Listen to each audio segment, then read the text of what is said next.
The Scream Kings are in no way responsible for any encounters with the paranormal, extraterrestrial abductions, eldritch insanity, hauntings, curses, hexes, demonic possessions, cryptozoological sightings, or any loss of sleep that results from listening to this podcast.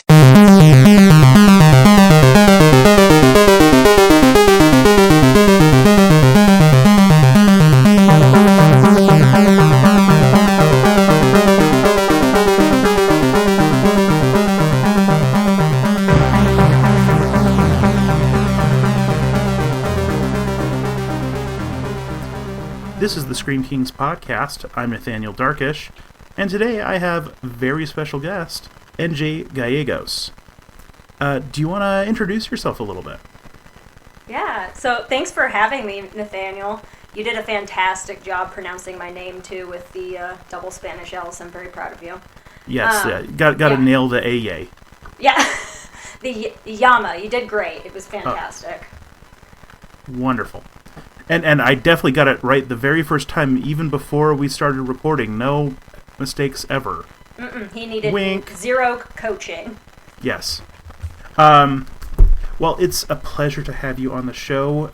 Tell us a little bit about yourself, Dr. Gallegos. Oh. Dr. G. Yeah, Dr. G, as I always tell everybody, right? Because it's rather hard to pronounce my name on occasion, but I am an ER doctor by day or night shift, depending on what shift I'm working, but also a horror author.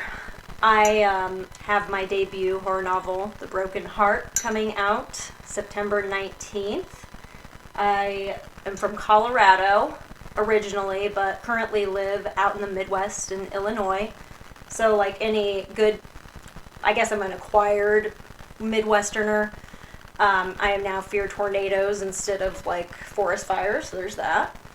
I live with my wife and 2 cats, and I have way too many Star Wars Legos.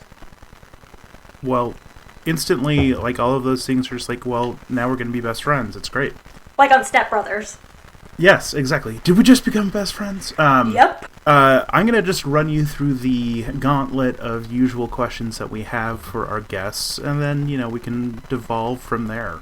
Perfect. And then start also talking about a film that we both watched and have some thoughts about, which is going to be We Need to Talk About Kevin.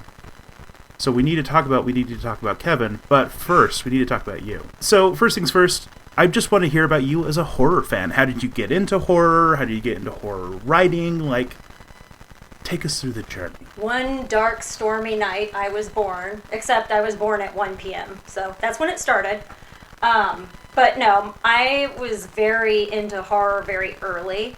My mom is a massive horror fiend, and she didn't really censor anything around me from a very early age, although she would explain things to me as much as you can explain Poltergeist to a 5-year-old.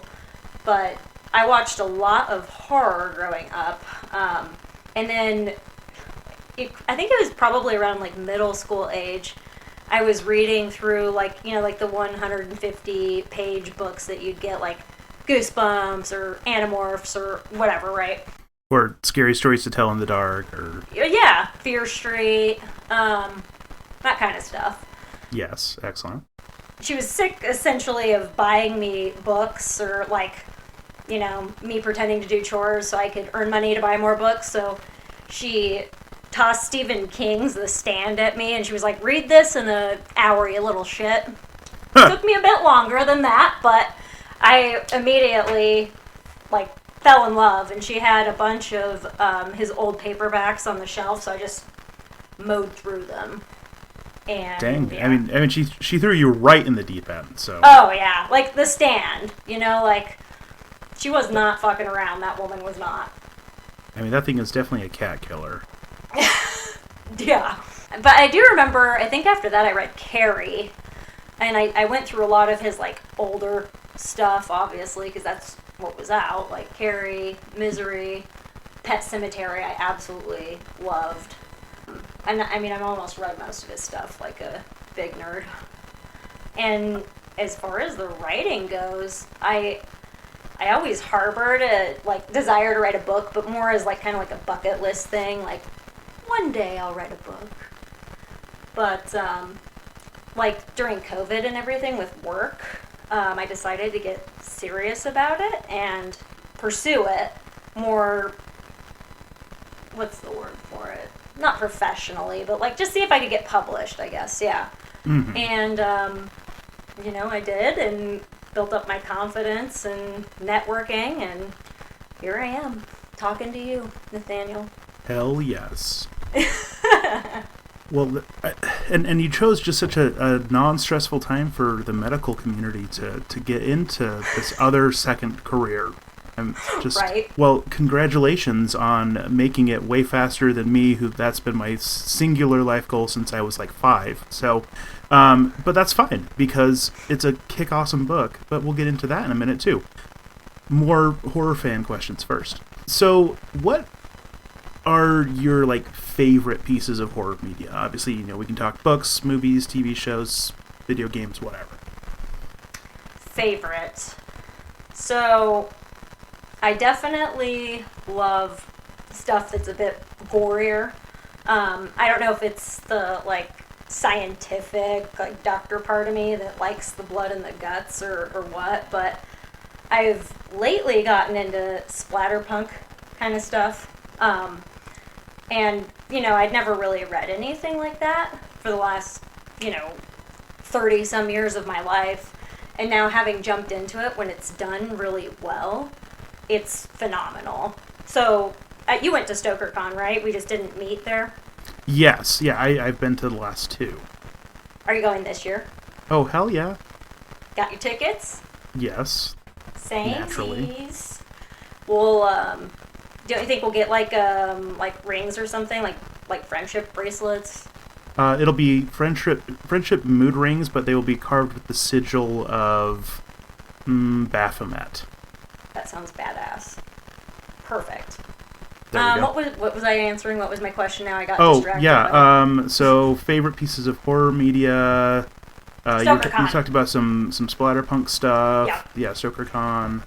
All right, yeah, my point with the StokerCon, so I got to actually be on a panel with Bridget Nelson, Ooh. and yeah, I love her. She's awesome. And Yeah, she's a delight. I would have loved to work with her, although I think I'm kind of afraid of OR nurses at baseline because as a med student, they're always staring at you and trying to get you, like, just catch you breaking, like, sterile field. It's like their joy in life. So she frightens me a little, but like in a good way. And I've read Bouquet of Viscera, and then what was it? Sweet, sour, spicy. And she perfectly does splatterpunk by, kind of melding her medical mind with her, messed up, twisted mind in the best way possible. Yeah, see, I've just met her around. I haven't actually read her stuff, so that is going to the top of the to-read list. Oh, it's good. Do Bouquet of Viscera first, just because she has some pretty messed up stories in there, and I think you'll enjoy that. Excellent. I hear the typing. I like it. Okay, it's all good. And then as far as like the films and stuff, I have to say the Alien series is probably my favorite. And as it should be, because Alien is the single greatest horror movie ever made. Thank you. And then obviously the second single greatest horror movie ever made is Aliens. I mean, it certainly gives the first one a run for its money. It does, doesn't it? So good. So It is good. really good. And then Hellraiser, I love Hellraiser. I love a Cenobite. I mean, yeah, just all bangers, all across the board. Okay, not all the Hellraiser movies are, but what you have listed so far. Yeah. But they're good in their own horrible, campy way, Yeah, like the first 2, genuinely great movies. After that, it's kind of like, hey, this is definitely an entertaining movie. Did you see the reboot with Jamie Clayton? I have not yet. So I actually really enjoyed it. Like it kind of reminded me of the first and second one as far as like the vibes. So she does good. Well, I need to remedy my lack of seeing it. I'm It's hard because I have small children in my house, and so whenever I want to watch horror movies, I have to wait until they're not around or Sure. are unconscious, and because I value my life and how my wife would definitely murder me if any of those were on around our children. Yeah. You could give them some melatonin. Totally natural. Put them right to sleep. Trust me, that's very much in the toolbox. Okay, so those are your favorites. Now let's move on to what pieces of horror media have scared you the most. I always find this really interesting, especially from horror creators. The one that comes to mind the most, the movie I've only ever seen once, and I don't think I'll ever be able to bring myself to watch it again, was The Strangers. Fair. Yeah, I don't know. Liv Tyler acted the shit out of that, but it's just so filled with dread, and it's everybody's worst nightmare. So definitely that would be number one. The Hills Have Eyes I have a hard time with as well. It's a bit too much for me at some points. Yeah, it's a bit much for me as well. I agree with you on both of those counts. Okay, so now I want to hear about the interesting cross-section between, your professions. So as a doctor, what attracts you in horror? What do you see in horror movies all the time that just makes you want to just throw the controller through the TV? What is interesting in the horror world as a doctor that maybe isn't true for other horror fans? That's a good one. I guess I do sometimes gravitate towards more medical geared stuff at baseline, meaning like the Lazarus Effect or American Mary, recently Fresh, and I guess a lot of what will attract me is some of the gore does, I will admit that, but I also enjoy whenever there's a very good intersection between humor and some medical horror. And so one of my friends and we watch a lot of just really weird stuff. He's really into B movies, and he's probably a bigger horror freak than I am.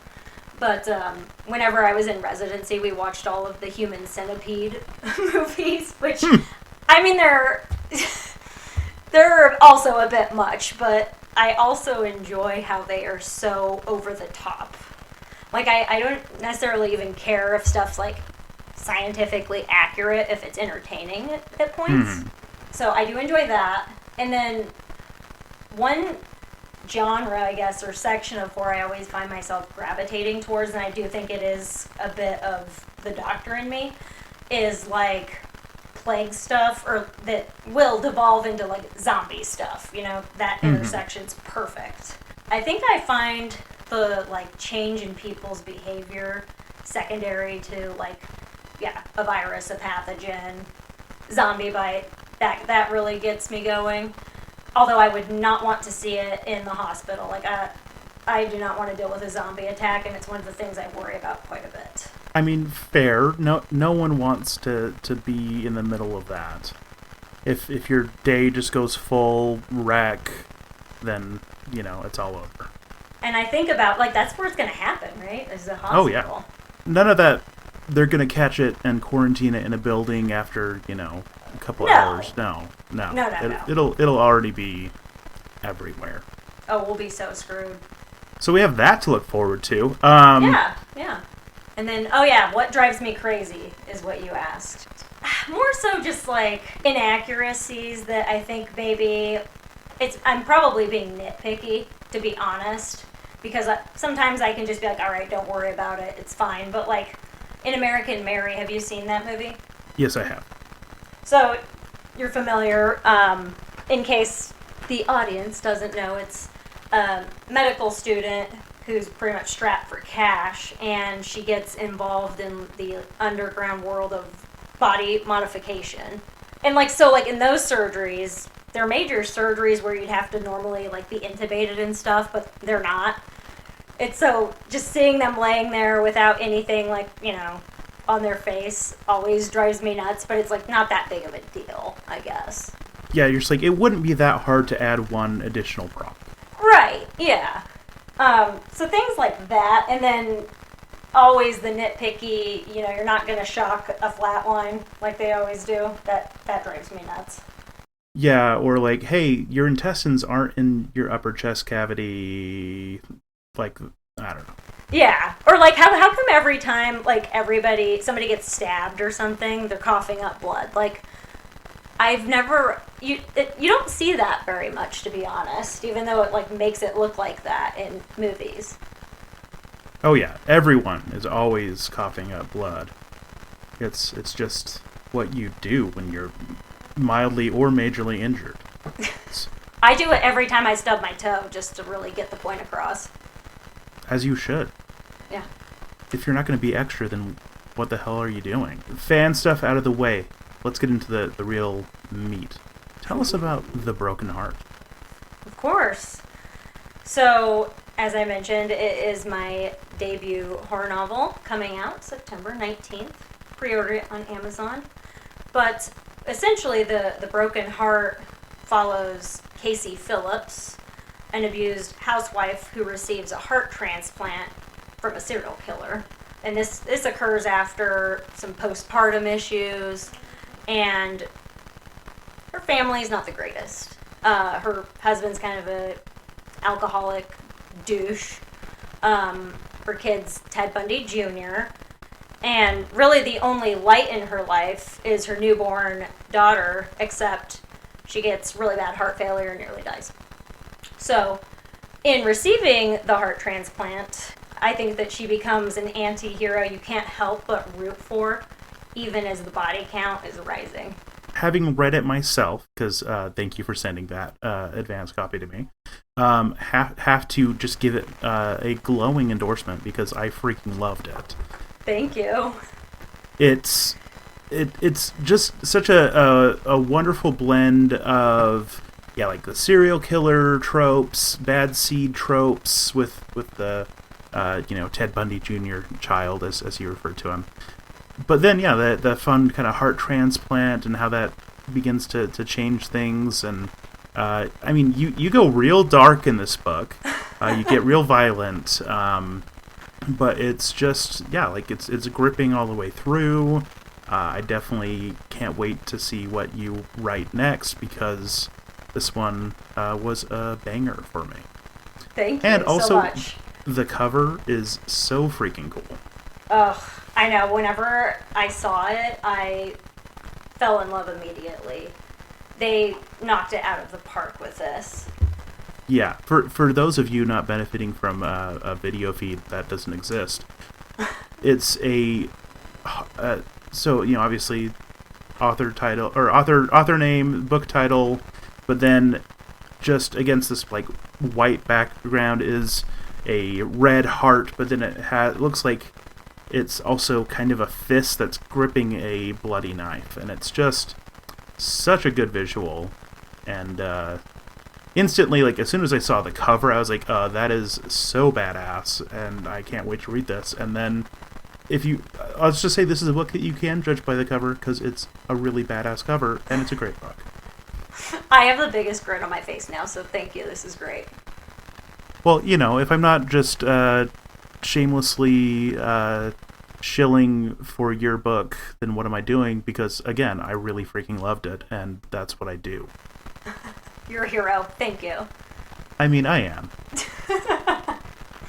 Just, corrupting the youth of America one shameless plug at a time.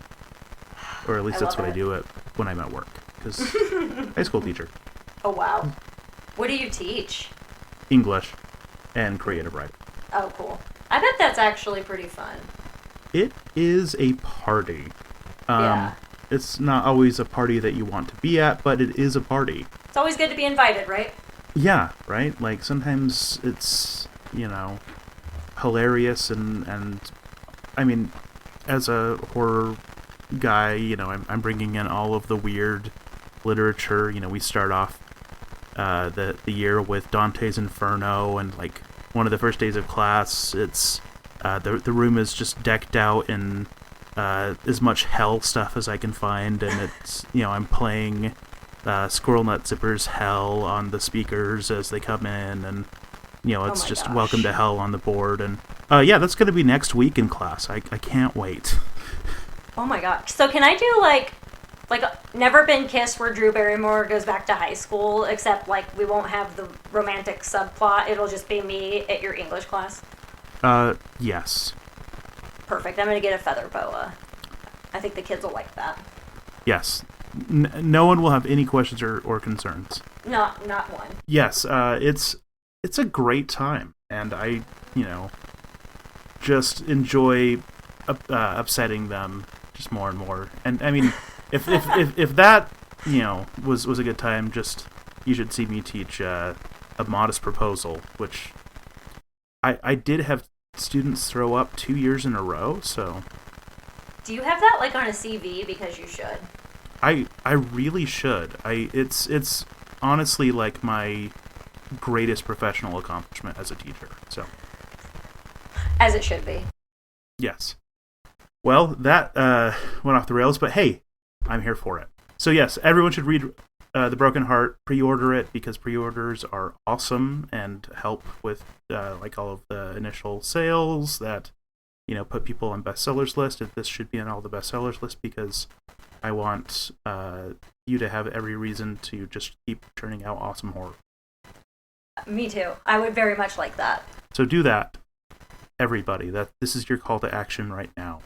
And I'll just keep shamelessly talking about how much I love it. But let's briefly shift gears to we need to talk about Kevin. Ball? No! He's just a boy.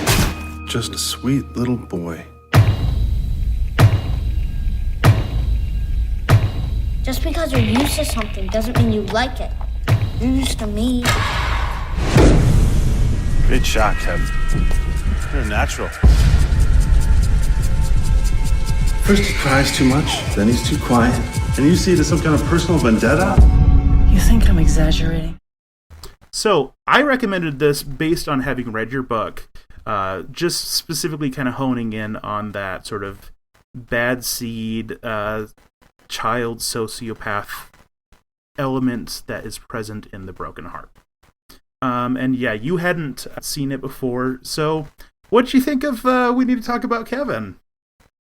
So I very much enjoyed it, in the fact that Tilda Swinton's in it. I mean, like, it's going to be good. I mean, yeah, she doesn't deliver a bad performance in any. No. Coincidentally, too, mildly off topic, but I was watching Suspiria, the remake, for the first time, kind of around the same time, and I was like, she's in everything. And also a great movie. So she does not turn in a bad performance, and she does a pretty good job in this as well, but it very much reminded me of what would have happened, I think, if Owen maybe matured a little bit more. Yeah, just not spoiling anything, but yeah, not a thing.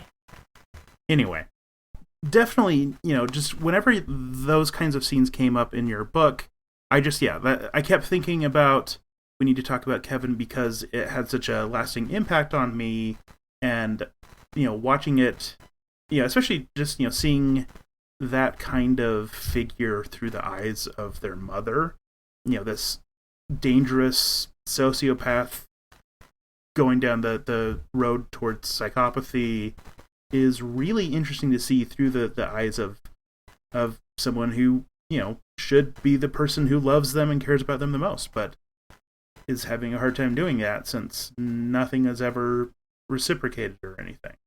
So that's definitely just like a really fascinating kind of entry point. Let's kind of talk a little bit about things that we liked about the movie. Obviously we're going to get a little bit into some things that maybe didn't work as well. And for me, I actually read the book first and then watched the film, and the book is good, but I can't recommend it on audio because the reader kind of drove me nuts with her. It was a very good voice for the character because it's all written from Ava's perspective. The main character is the mother of this Kevin. oh, just it was like nails on a chalkboard the whole book, which made it really work. But Sure, yeah. So what you're saying is read it, not... Yeah. Pick up a physical copy of it if you're gonna read it. But it really just got under my skin. And admittedly, I was reading it like right after becoming a dad, and so that probably made it worse. Oh, yeah. I made several very bad literary choices like within the first year of my son's life. This was one of them. Another one was Victor LaValle's The Changeling. Not great books if you have a small child living in your home. So don't do that. Yeah, you might have been able to do a little bit better. Yeah. But yeah, so outside of Tilda Swinton being the immaculate acting goddess that she always is, what else spoke to you in this movie? So, Kevin, like, I hate to say a lot nice about the actor because he sucks, but, you know, like, he did a very, very good job of conveying this, like, very creepy, like, smug, knowing character when it comes to his mother. Mm-hmm. But you see him, like, turn on the charm and the smiles and the, you know, he's putting on the act with his father, who seems, I don't know if he's just, like, oblivious or if he's not around very much, but he doesn't seem to understand what Kevin is because of how well he's playing this role. So I was very impressed with that. And he has a very, like, just creepy expression on his face the whole time that is both, like, completely dead, but, like, terrifying at the same time. Absolutely. And yeah, so this is Ezra Miller is the one who plays Kevin as a teenager. Unfortunately, just, you know, Ezra Miller's an awful human being, and... Yes. But I will give him that he kind of knocked this out of the park. He did. But also screw Ezra Miller. Also props to the kid who played the younger Kevin, the actor Jasper Newell, who played Kevin from like ages like 6 to 8. Oh yeah. Also, just one of the best performances of a child actor I've seen in a while. Like, probably not at the same level as Ezra Miller, but still, like, pretty freaking upsetting to watch him be this just calculating, monstrous little kid. Ugh. And that part where he's sick and he, like, gives her that little kernel of hope whenever he's, like, being sweet. Mm-hmm. It makes me wonder, like, if that was calculated, you know, just to be, like, hurtful, or if he was truly, I don't know, so feverish that he didn't know what he was doing or what, you know? Oh, I definitely read it as calculated, but... I agree, but... Yeah, but it's really fascinating to see those kinds of moments, you know, especially, from like a small child. For me, honestly, like, the big thing about this movie and the book that really, really worked is just how harrowing the ending is. And, of course, as usual, we're just diving straight into spoilers. Oh my gosh, the ending is so harrowing. Massacre at the school after killing dad and little sister. You know, Kevin just kills a bunch of his the other teenagers and then just is, you know, as smug as can be about it. And it telegraphs it very well, too, but it gives you a gut punch still. Yeah, because, you know, it, like, you totally know that he's going to be, you know, a school shooter type. It ends up being a bow and arrow, which is kind of interesting. But, you know, like, you kind of know that pretty early on in the story. But that he also killed his father and younger sister that same day, and that's what she finds after, you know, getting home after learning what he did. That is, like, a real big gut punch. Ugh, yeah. Yeah, especially because, and like, it was kind of present in the movie, but it's really present in the book. It's all like a series of letters being written to the husband, Franklin. And so, yeah, the whole time you're like, oh, like, they're probably, were, got divorced or are at least separated after what happened. Sure. And so, this is kind of her sharing all of this stuff with him, and then, nope, that's not it at all. Ooh, yeah, that's a good way to do it, though. Really amp that up and just punch you right there. It was a kidney punch, if, it really, really got me. And yeah, like, what I like is that it doesn't necessarily show us too much of what he does, but it shows us the fallout of a lot of the things that he does that are messed up. His violence against animals. You mentioned in the show notes the guinea pig. Yeah,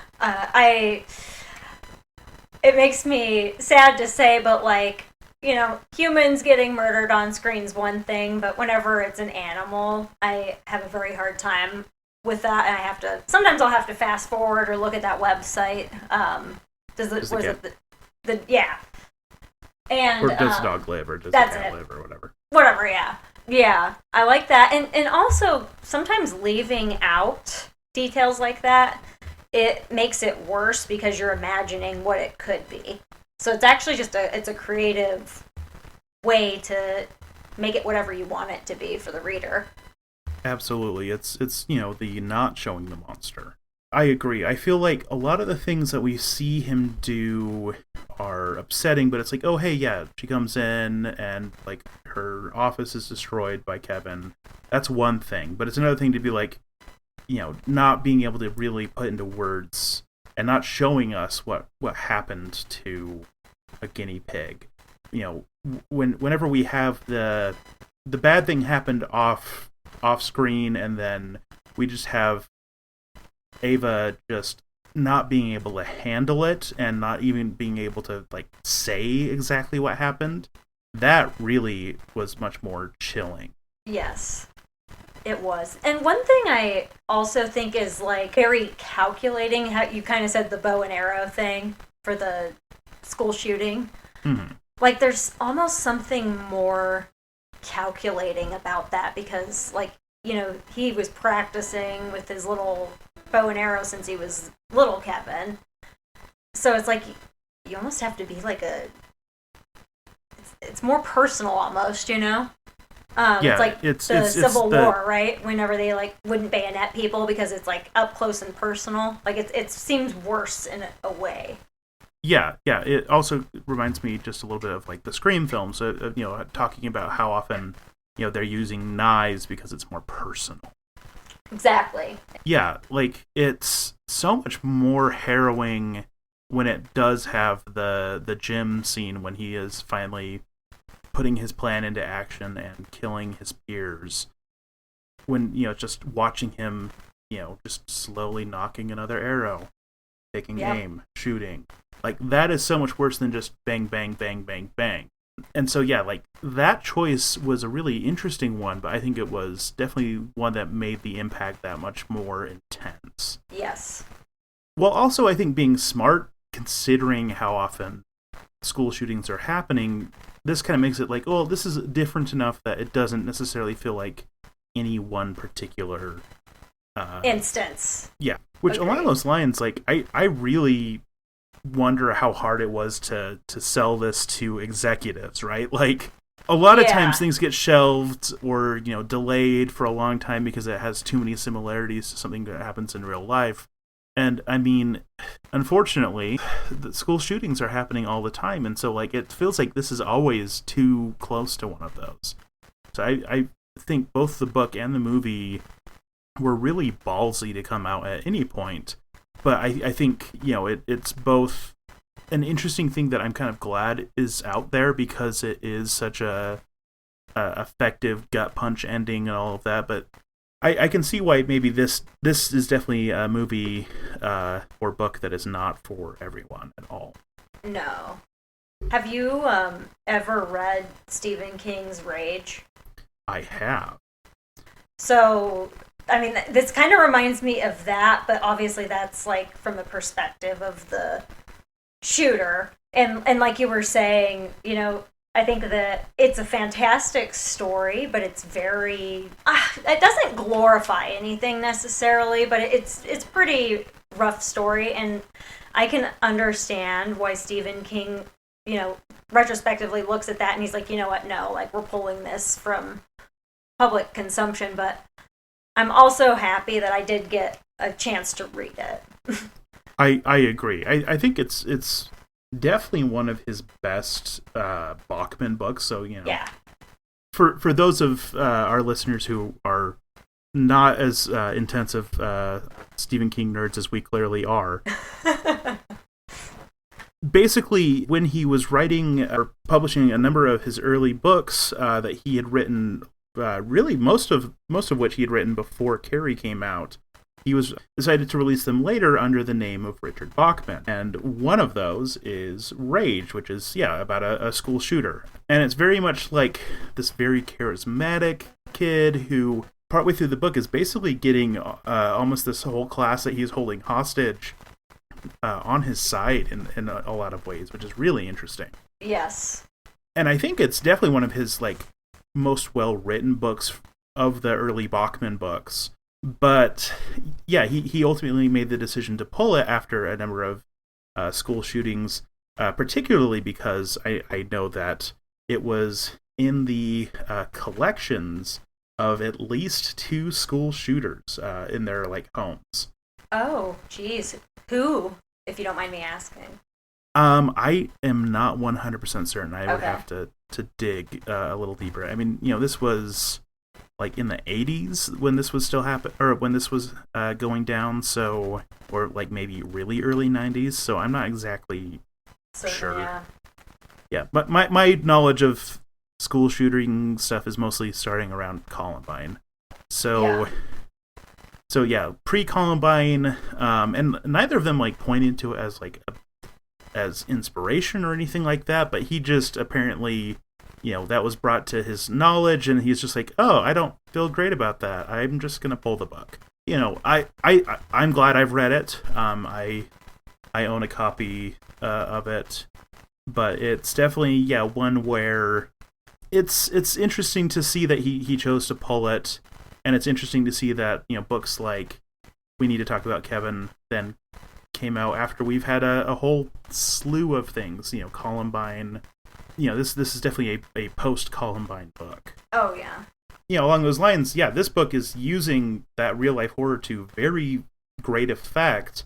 And something I really like is that a lot of the story is set after the massacre, right? Like, that we get to see her visiting Kevin in prison, basically kind of like leading up to him being transferred from a juvenile facility to an adult prison, and seeing some of her, like, everyday life now, and how, like, she still lives in this area where there are people who are family members of the people that her son killed that sometimes interact with her. And so those moments of the story, I think, are really interesting, because that's not something that we almost ever talk about when we talk about school shootings, right? Right. Like what it was like to be the family members of the school shooters. Yeah, the only thing that I can think of that also kind of spends time on that is the book Columbine. It's Dave Cullen. Oh, all right. And he does a really good job of, kind of picking apart how they started planning, like their whole process, what happened with their plan. But then it also, talks about, like, their families and how, like, one of the parent, or like one set of parents of one of the boys has spent, years since then, like, actively talking and trying to encourage people to, like, not be violent, or kind of speaking out against the violence of children and stuff like that. And, like, they were, for all intents and purposes, sound like great parents. And so it's really interesting to see that and kind of dig into that kind of from a real life example perspective. But I felt like a lot of the things that really just kind of grabbed my interest the most in We Need to Talk About Kevin is that real life, every day, what would it be like to see the person like the mother of the person who murdered your child in, Walmart. Yeah. Ugh. It would be awful. And the stuff that people are doing to her too, like the throwing the paint, and it was a gut punch for those for sure.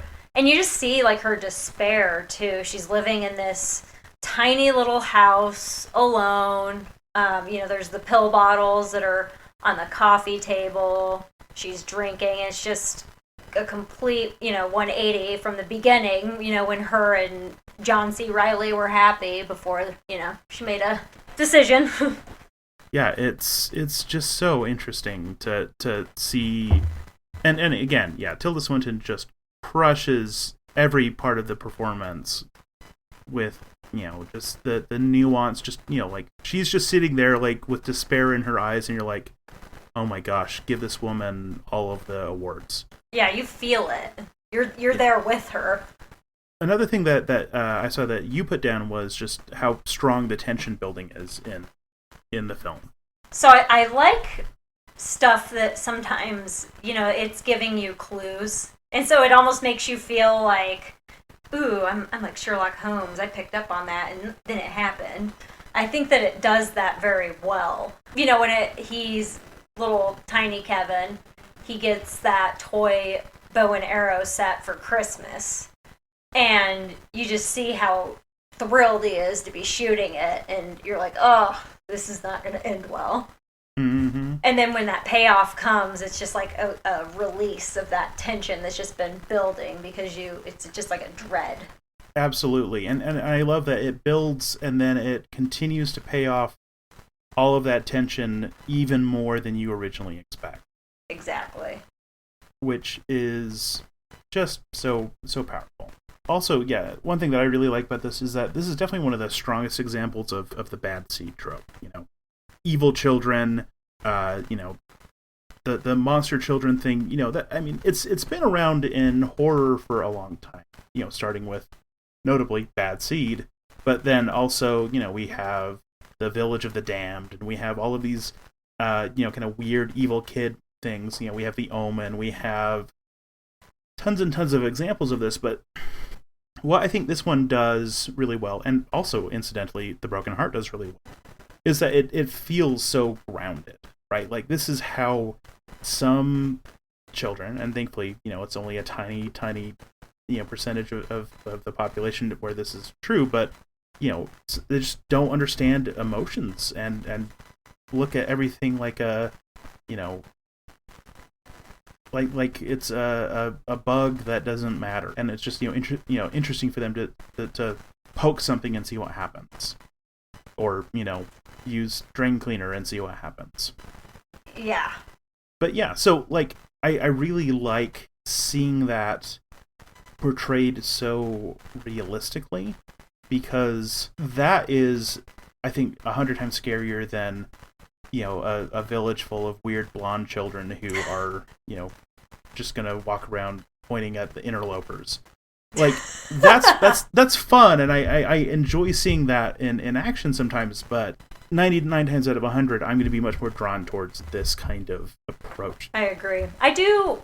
So the original Bad Seed was a little girl, correct? Yes. I feel like I watched that in school for whatever reason. Good for whatever teacher let me do that. And then the other Bad Seed is the Macaulay Culkin one. Or Good Son. Good Son. Oh yeah, Good Son, which is a Bad Seed. Right, yeah. I also really enjoyed that one. I think that Macaulay Culkin and Elijah Wood do really well at that. But I think that we need to talk about Kevin better.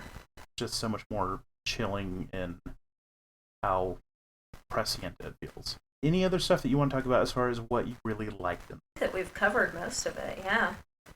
Okay, great. Well then let's move on to what we didn't like.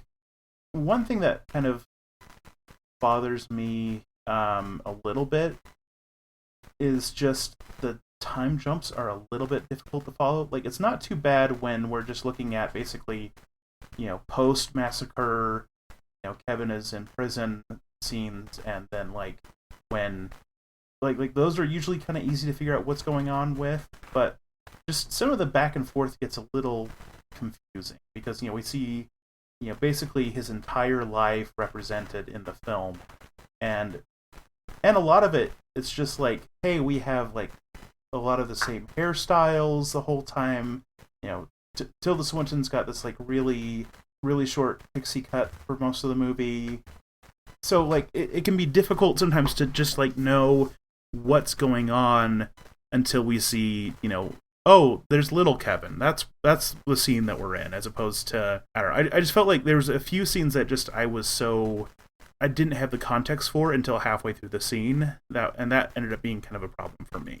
Yeah, it was a bit distracting. Like you were saying, if it's just Tilda Swinton and John C. Reilly, it was a bit confusing to know what time period you were in for sure. Yeah, it wouldn't have hurt to have maybe just a couple more hairstyles or whatever, just to kind of give us a few more points of reference for the jumping around in time. Maybe a nice mohawk. Somebody should have had a mohawk. Tilda Swinton's definitely got the cheekbones for it. Yeah, that's how we could have fixed it. That's the only notes. Yeah. Other than that, perfect movie, and except for maybe let's just get Ezra Miller out of there and get some other child actor who hasn't turned into a monster as an adult. Exactly. Oh, and maybe make it so that every scene is a little less washed out with the weird gray filter on everything. Yeah, I did notice that, but I couldn't really quantify it, so thank you. It just seems like, I don't know, it just seemed like the camera lens was kind of just a little dirty. Yeah, like smudged or something. Like just a little bit, though. Yeah, I don't know. It just, when movies do that for the whole thing, it just kind of makes me think, did Zack Snyder have something to do with this? One thing that I think is a problem, and I definitely felt like this was a big problem when I was reading the book, is just that, like, our characters are not likable, right? Like, Ava doesn't do very much to make us go, man, what a cool person she is. Right. She's just kind of like, always in super pissed off or super broken mode, and we don't really get to see any other sides of her character, and so it's hard to feel for her as strongly as I think that we are supposed to, because we don't get to just like see her like being a super cool person. Because like it keeps saying, or like making reference to her being like this like super erudite, interesting, traveled person that like everyone likes, but then whenever we see her, it's always just in the context of her usually reacting to Kevin being a monster. It didn't show a lot of emotional range from her where it like makes her more of a person, more like identifiable. Because I think the only part of the movie where she is maybe happy is like 30 seconds when they're like hugging on the street. I think that's it. Yeah, and that definitely made me disconnect with the character. And so she felt kind of unpleasant. You just spend the whole time mad at Franklin, John C. Reilly's character, because he's just too oblivious sometimes. Kevin is just a monster. Like I guess the little sister is fine. Most likable one. I mean, she really liked her guinea pig. And she's pretty sweet even after she gets her eye burned out, I guess, with drain cleaner. Yeah, let's talk about the drain cleaner incident. That's what I would like to know more about. I guess it's the medical part of me, but because I would assume, I guess I've never seen anybody that's gotten drain cleaner in their eye. So, but I would assume that would probably burn it fairly well.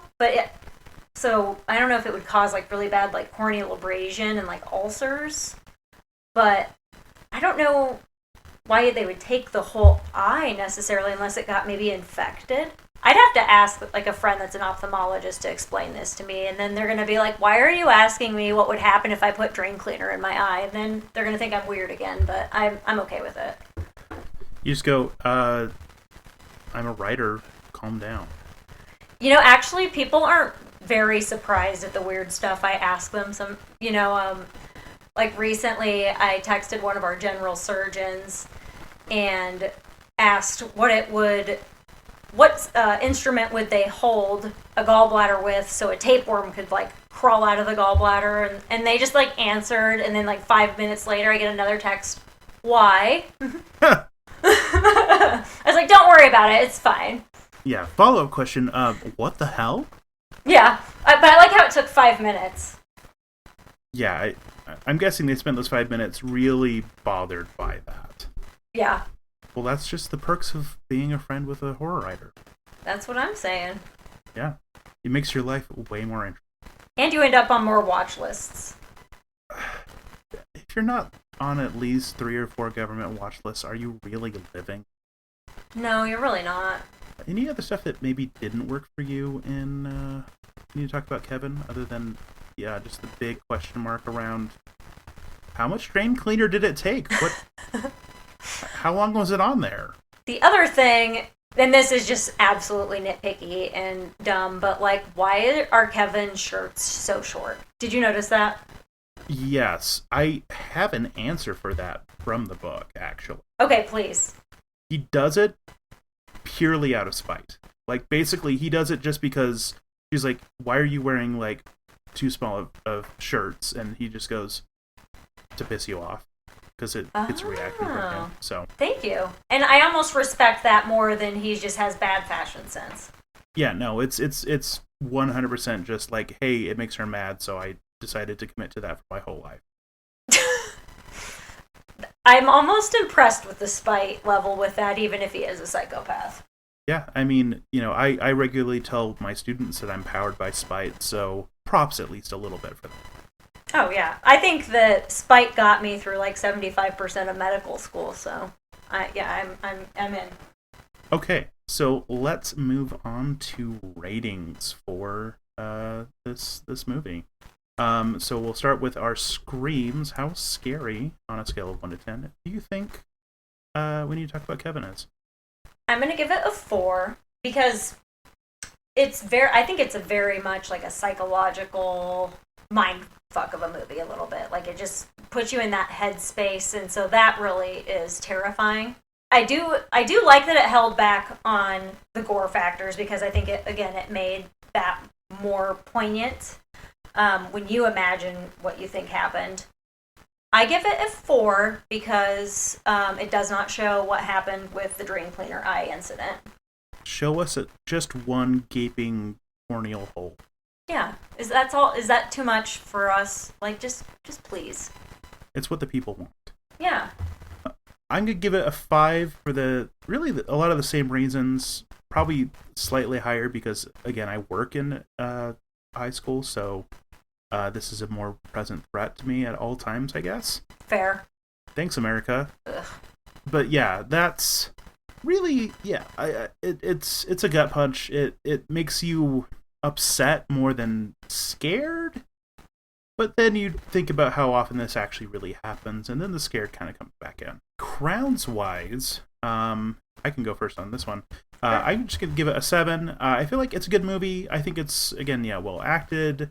It just never, like, it's not one I'm going to revisit very many times, though. It's one I think about from time to time, but I don't know. Like, there's things that it could have done better. I would agree with you. I think that 7 is pretty solid. And really for the reasons you mentioned. Like, if somebody hasn't seen it, I'd be like, oh, you should watch that. But I wouldn't be like, you need to rewatch it like 8 times. Yeah. This is not going to be the kind of movie that, you know, is going to be proudly on display in my home collection. You're not going to put it on the mantle? No, not next to my Alien copies, no. That was the perfect answer. I know. And that's why we're best friends. Yes. And I mean, it also helps that I am also an NJ. Because, yeah, Nathaniel J. Darkin. Oh. So there we go. Sounds like I just need to be like a guest host or something now. Jesus. I mean, whenever you want to come back. Seriously. You like that? Just Yes. invite myself back to your podcast. Seriously, do it whenever you want. It's already been a freaking delight. So. I like that. All right, I'll keep you in mind for sure. Good. Our best friendship shall continue across many episodes.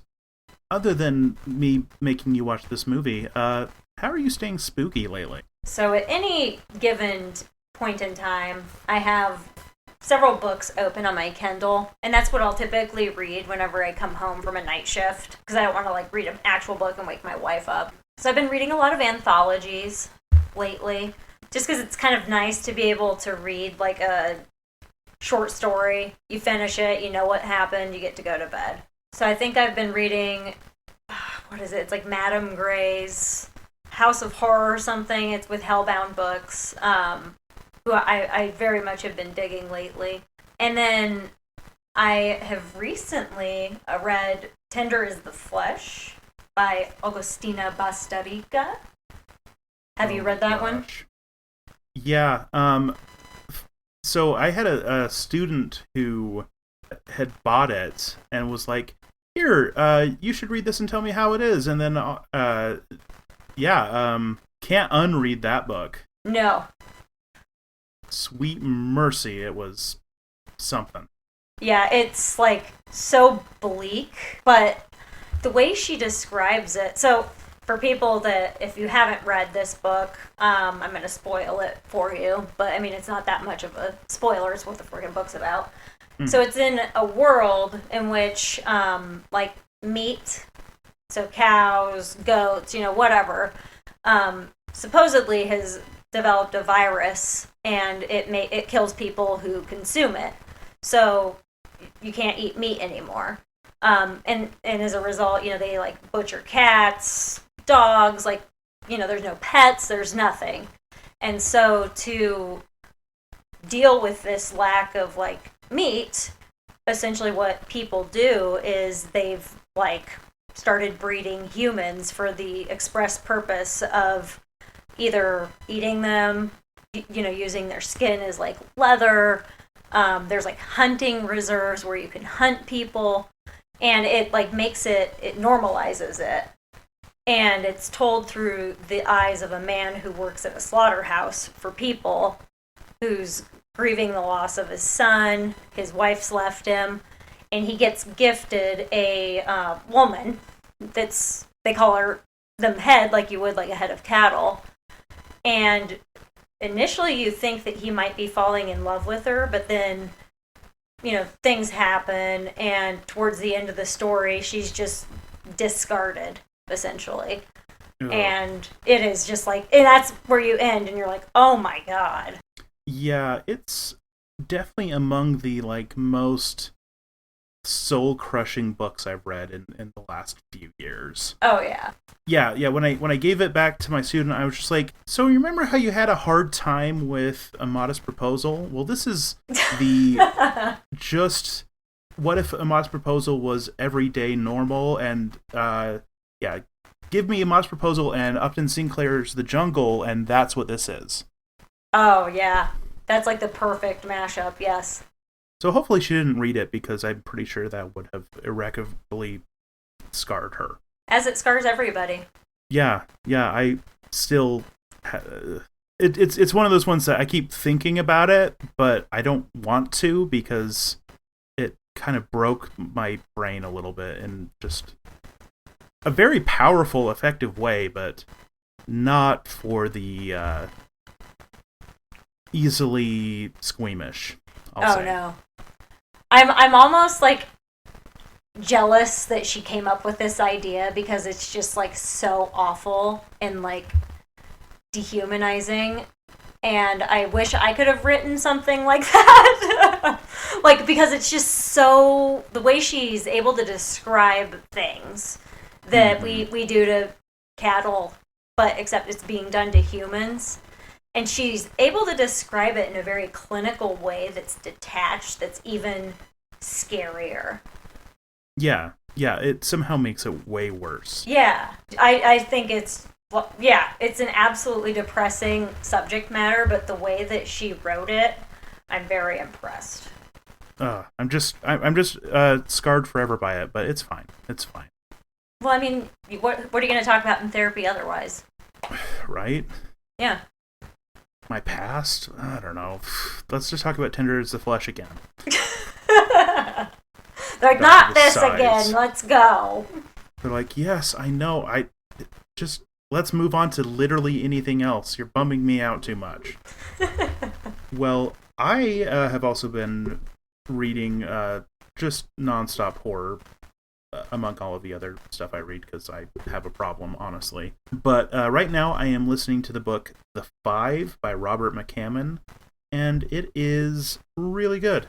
I love Robert McCammon. I haven't read nearly enough of him, but I feel like he is just wildly underappreciated because he's probably like, especially kind of in the like late 70s and like throughout the 80s, I would say he is like the peer of Stephen King that actually equals Stephen King's writing abilities in a lot of ways.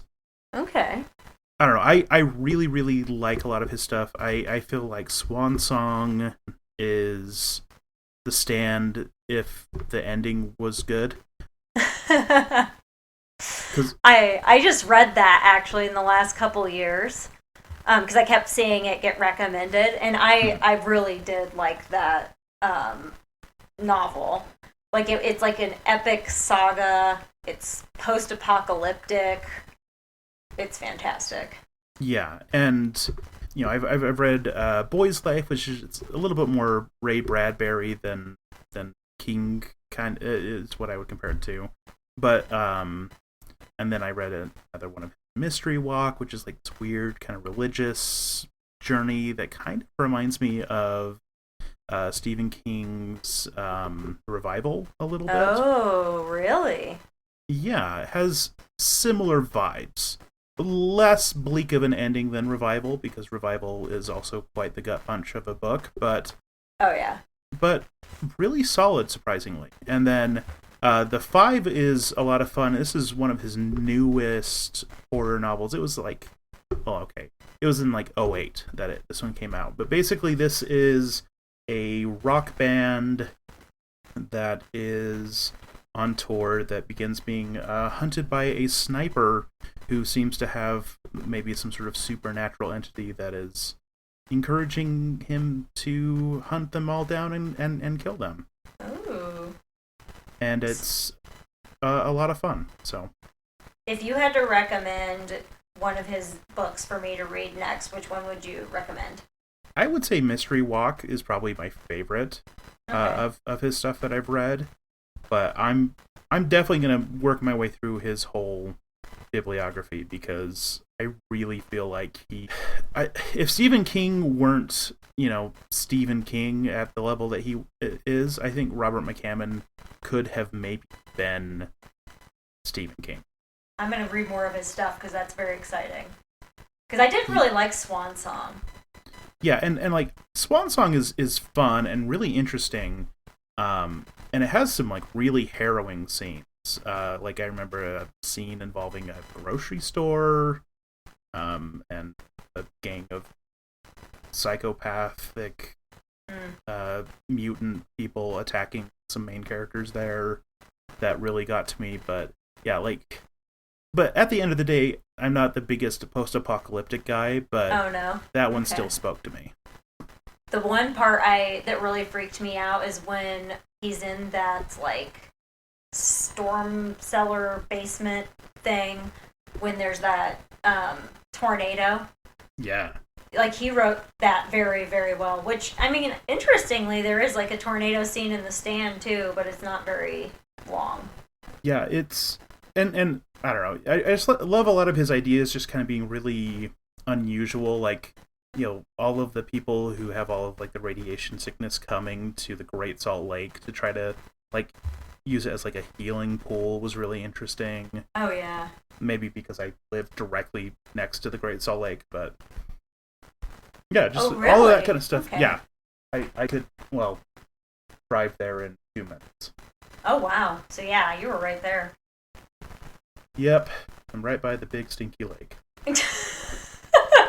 Come see the big stinky lake. You can float and then feel really gross and need a shower afterward. Quite the slogan. I know. You will get attacked by so many bugs. Sounds really fun. I can't wait to book my ticket. There we go. Utah, hire me for your your tourism board. Make it a thing. We'll hashtag it. Yes. The big stinky lake. That might kill everyone with arsenic if rain doesn't get better. The real life horror of living near the lake. We have talked about all sorts of things. It's been a journey of friendship and sociopathic children and all sorts of wonderful things. So, let me just shamelessly plug The Broken Heart again.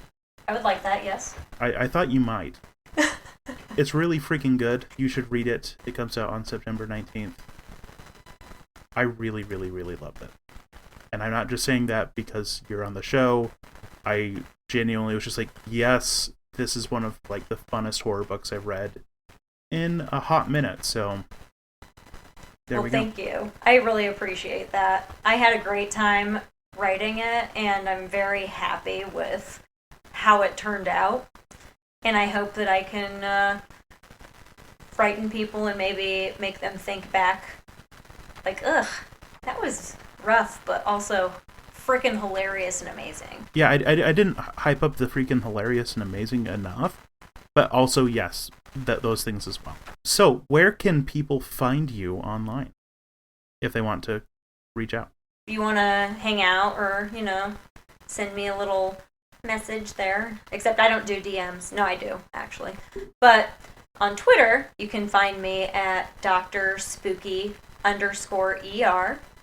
And then I have a website, www.njgallegos, GALLEGOS. And I go there. You can read my blog. There are links to all of my works.